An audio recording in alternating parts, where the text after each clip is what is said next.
Published 1732 EDT, the 8th of September 2017. Updated 1736 EDT, the 8th of September 2017. When Gary Mabbutt had life-saving heart surgery this summer, his former Tottenham teammate Gary Lineker was quick out of the blocks.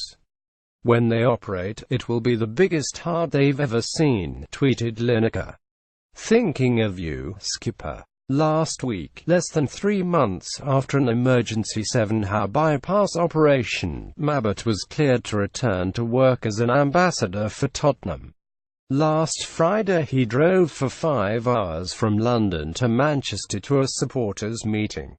Afterwards, he drove straight back. Already, it seems, his latest health scare has been filed under life experience, placed alongside a medical history that features a 4-decade battle with type 1 diabetes and an emergency operation in 2013 to save his left leg from being amputated. Gary Mabbutt speaks 3 months after having life-saving heart surgery this summer. Last week, Mabbutt was cleared to return to work as an ambassador for TottenhamI. "Have a lot of catching up to do," smiled Mabbutt, 56, as he settled into a chair in a Manchester hotel. "Health issues aren't new to me. I have been a diabetic for almost 40 years. I started off on 2 injections a day and now it's 7 and 10 blood tests a day. The heart problem was a shock, yes. I thought heart bypasses were for older people and not a teenager like me, but it's been dealt with now. Everyone has problems and it's how you deal with them that makes or breaks you." Mabbutt, who played for Tottenham for 16 years, talks matter-of-factly about his 2 big surgeries, having defied 3 specialists who told him, at the age of 17, that a diabetes diagnosis would end his career. "Perhaps we should not be surprised. I'd been suffering from indigestion symptoms and breathlessness, and it turned out my main artery was blocked," he said. "So I had a full bypass and was in critical care for 2 nights. They couldn't take an artery from my legs as they normally do, so they took it from my chest and reattached it. It was about 7 hours, and the great relief is that I could have been in South Africa in the middle of nowhere. We were about to go to a game park when it happened." As an ambassador for Diabetes UK, Mabbutt is aware of the complications of his condition. The Tottenham icon sits down to speak with Sportsmail's Ian Ladyman at a Manchester hotel. Mabbutt, pictured right with Nick Barmby, made 611 appearances for the North London club. He spent his playing career massaging his numb feet, dealing with circulation issues and injecting himself with insulin in the dressing room, and before extra time in the 1987 FA Cup final, even taking a blood test on the field. So when he woke up in the night with a cold, painful left leg in 2013, he suspected trouble. "They told me I needed surgery or I could lose it," he said. "I remember lying on the table and there were 15 people running around. I thought, I can't do anything. Just trust them. I had no idea when I woke up whether I would have my leg or not. Beforehand I said to the surgeon, just have a good day at the office today, doc." He just smiled. But he did. He saved the leg. Mabbutt needed 112 staples to heal a wound that ran from thigh to ankle. He can no longer run or let his feet get particularly wet or cold, but his 2 dogs, Jack and new retriever puppy Cody, are still walked morning and night.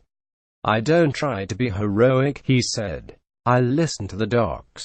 They say walking is good, so I walk. I've been with my same professor for 15 years and am lucky I have some exceptional people behind me. They have had life-changing events in the hands and I am still here."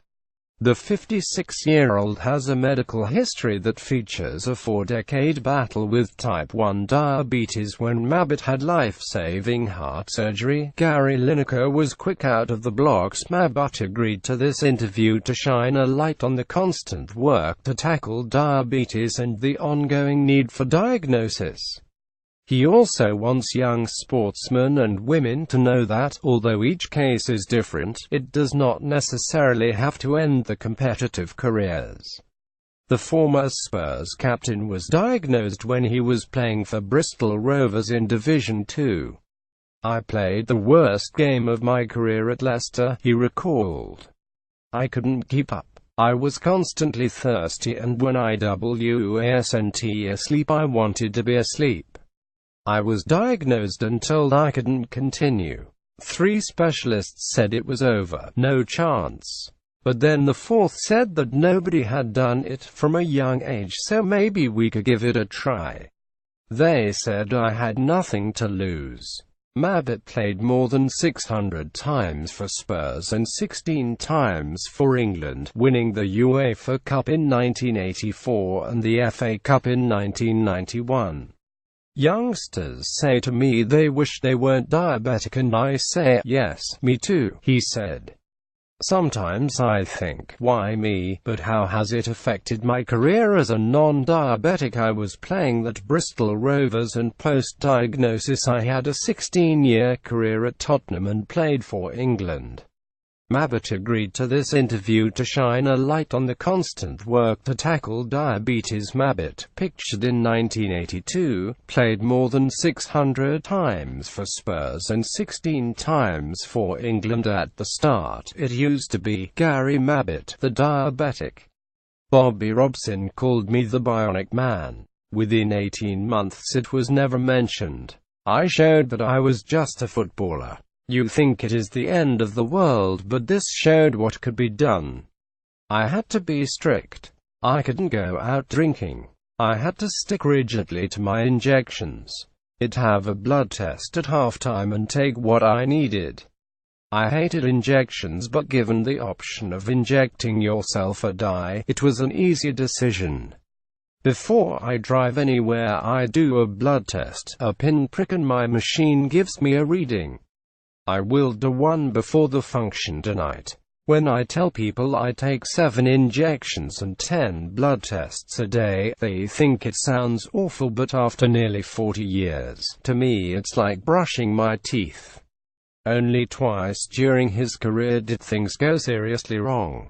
I have had only 2 diabetic comas, which isn't bad going, he said. Once I didn't show for a Spurs game, so Ossie Ardiles called his neighbors and they came round. The police broke in and I was unconscious on the floor. I had my machine in my bag, but it had given a faulty reading. It happened with England, too. I was rooming with Paul Stewart, and when he woke I was unconscious on the floor. I'd fallen out of bed. Same thing again. I have occasional hypos when blood glucose levels fall too low, but that's common. So I always carry fruit pastels. He gets them out of his pocket with me. They're best for me if I suddenly feel my blood sugars lowering.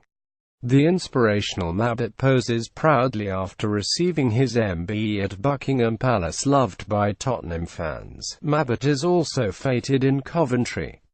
It was his extra-time own goal in the 1987 FA Cup final that gave Coventry a 32 win over David Pleat's fancied team, and the Midlands club still have a fanzine named after Mabbutt. I reckon 99 times out of 100 it would have hit my knee and gone out of play. Mabbutt winced, but this time it looped over Ray Clements and into the net. Richard Keys is a big Coventry fan and always calls me legend, not Gary.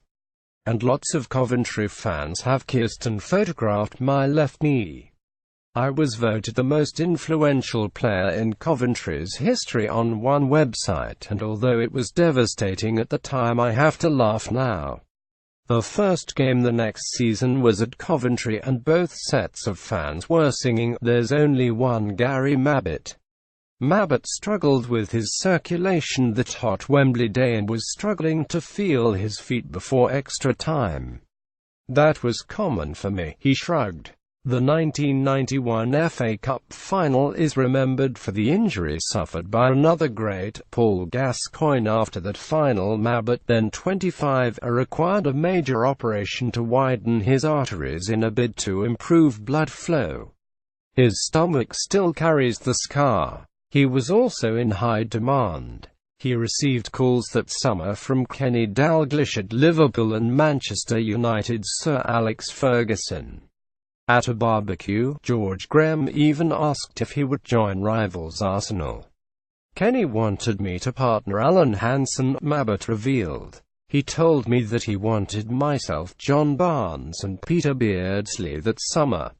He got John and Peter." Dalglish was later a guest on Mabbutt's This Is Your Life show, commenting that he was the only player that he wanted to sign but didn't. "They were great offers but I love playing for Tottenham," said Mabbutt.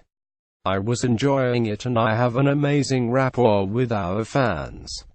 So I stayed." 4 years later, Mabbutt was rewarded. Spurs were back at Wembley and this time beat Nottingham Forest in the 1991 FA Cup final. Again the game was settled in extra time, again an own goal. "This time it was Day Walker and I tried to console him," Mabbutt said. That final is remembered for the injury suffered by Paul Gascoigne.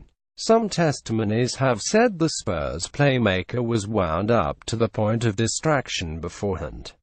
Before winning the FA Cup, Mabbutt also helped Tottenham secure a 1984 UEFA Cup triumph. After retiring in 1998, Mabbutt had offers to try management but decided against it. "Gazza was no different than he ever was," said Mabbutt.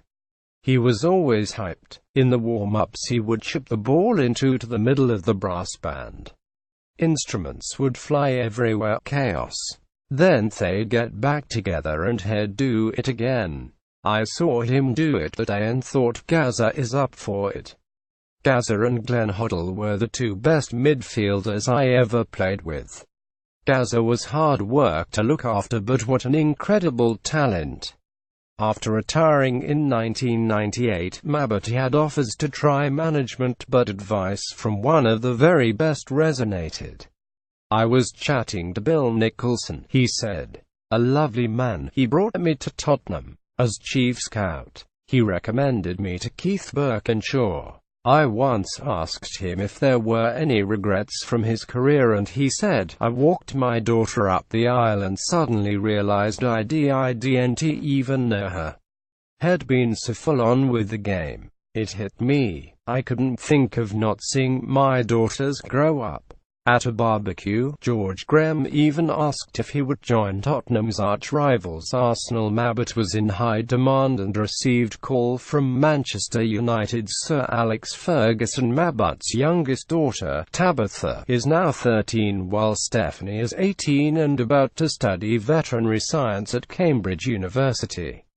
Mabbutt has seen both grow up. As well as his work for Spurs, he sits on FA disciplinary committees, runs a football consultancy business, Soccer Services Limited, and works for IPRA Sport. He is optimistic for this Spurs team and identifies a key difference to the side in which he played with Gascoigne, Hoddle and Waddle in the 1980s. That team broke up. "This one hasn't," he said. "It's been an outstanding couple of years. The club is in its best shape for a long time. Players like Dele Alli and Harry Kane have potential to be up there with any in our history." Despite his own checkered history with Wembley, Mabbutt feels the current Spurs team should have no qualms about playing there. Mabbutt was emotional when Spurs left White Hart Lane but he sees the bigger picture. He believes players like Dele Alli have the potential to be up there with any in club's history. "My father played for Bristol Rovers and his dream was to play at Wembley but he never got there," he said. "These players get the chance every other week so it's nonsense to talk about a Wembley jinx. We should relish it. I see no downside. Mabbutt was emotional when Spurs left White Hart Lane, but he sees the bigger picture. He does not see downsides.